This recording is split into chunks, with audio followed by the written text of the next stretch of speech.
Guys, panoorin natin tong dalawang asong ito. Tingnan nyo ang gagawin niya. Mamasid-masid sila.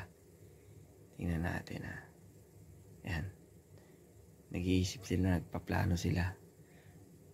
Nanakaw sila ng karne. Pero ang kinuha yung bag.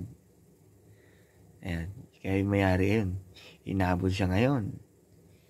Hoy, balik mo yan. Ayan, balik mo yan. Ganyan. Ayan. Ayan, tingnan mo yung isa naman. Ayan, kung nakalayo ni may-ari, ayan, kumuha naman siya ngayon ng karne. Mautak, marunong. Galit na galit yung may-ari, oh.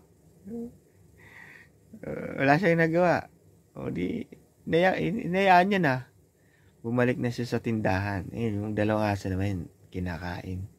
Lungkot na lungkot yung may-ari, oh. Pambirang buhay ito, sabi niya.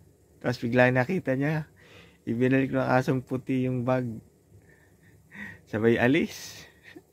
Nakawa na nila yung gusto nilang kuhain eh. Ayan oh. Masaya sila ngayon oh.